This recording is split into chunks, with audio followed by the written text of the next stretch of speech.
থামানো যাচ্ছে না যেন ভারত পাকিস্তানকে। টগবগিয়ে ফুটছে দুদেশের সীমান্ত। যে কোনো সময় শুরু হয়ে যেতে পারে এ শতাব্দীর সবচেয়ে ভয়ঙ্কর যুদ্ধ। ভারত যদি শের হয়, পাকিস্তান যেন তার উপর সোয়াশের। আবারও রক্তচক্ষু দেখিয়ে এমনই বার্তা দিল কাশ্মীর সীমান্ত। নিয়ন্ত্রণ রেখায় ভারত ও পাকিস্তানের সেনাদের মধ্যে হয়েছে তীব্র গোলাগুলি।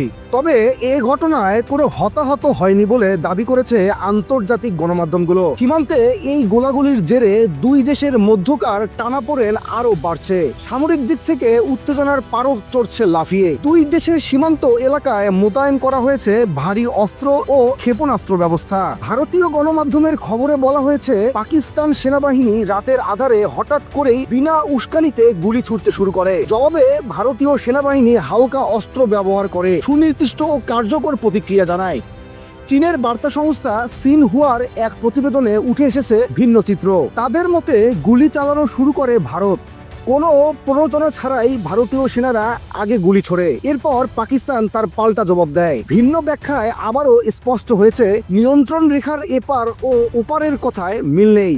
তবে বাস্তবতা হলো আবারও সীমান্তে তীব্র হচ্ছে ধোঁয়া আর বারুদের গন্ধ। এর আগে গত বৃহস্পতিবার মধ্যরাতে কাশ্মীরের নিয়ন্ত্রণ রেখা বরাবর দুই দেশের সেনাবাহিনীর মধ্যে একই ধরনের গোলাগুলির ঘটনা ঘটে। সামরিক বিশেষজ্ঞদের মতে পরপর এমন গোলাগুলি নিছক সীমান্ত সংঘর্ষ নয়, বরং একটি বিস্ফোরক পরিস্থিতির পূর্বাভাস, যা যে কোনো সময় রূপ নিতে পারে পূর্ণাঙ্গ যুদ্ধে।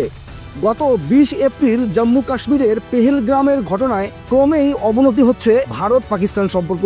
ভারত শুরু থেকেই পাকিস্তানকে দায়ী করে আসছে, পাল্টা পাকিস্তানও বলছে সবই নাটক সাজিয়েছে ভারত। এরই মধ্যে সিন্ধু নদের জল বন্টন চুক্তি সাময়িকভাবে স্থগিত করেছে ভারত, যা দুই দেশের মধ্যে দীর্ঘদিনের একটি গুরুত্বপূর্ণ চুক্তি। একই সঙ্গে বন্ধ করে দেওয়া হয়েছে ওয়াগা সীমান্ত। ভারতে অবস্থানরত পাকিস্তানি নাগরিকদের 48 ঘন্টার মধ্যে ফিরে যেতে নির্দেশ দেয় মোদী সরকার। আরো কড়া পদক্ষেপ হিসেবে কমিয়ে আনা হয় পাকিস্তানে ভারতীয় হাইকমিশনের কূটনীতিকদের সংখ্যা। পাল্টা প্রতিক্রিয়ায় পাকিস্তান ও ভারতীয় কূটনীতিকদের অবাঞ্ছিত ঘোষণা করে সব ধরনের ভারতীয় ভিসা বাতিল করে দেয়। তো করা হয় পাকিস্তানের আকাশসীমা ও সীমান্ত পথ দিয়ে ভারতীয় যাতায়াত। এরই মধ্যে দুই দেশের এই উত্তেজনা সর্বাত্মক যুদ্ধে রূপ নিতে পারে বলে সতর্ক করেছেন পাকিস্তানের প্রতিরক্ষা মন্ত্রী খাজা আসিফ। পাকিস্তানের এই প্রতিরক্ষা মন্ত্রী জোর দিয়ে বলেছেন, ক্রমবর্ধমান কূটনৈতিক উত্তেজনার মধ্যে পাকিস্তানের সেনাবাহিনী যে কোনো পরিস্থিতির জন্য প্রস্তুত। ভারত যা কিছু শুরু করবে তার প্রতি আমরা আমাদের প্রতিক্রিয়া দেখাবো। যদি কোনো সর্বাত্মক আক্রমণ বা এই জাতীয় কিছু হয়, তাহলে অবশ্যই এটি সর্বাত্মক যুদ্ধ হবে।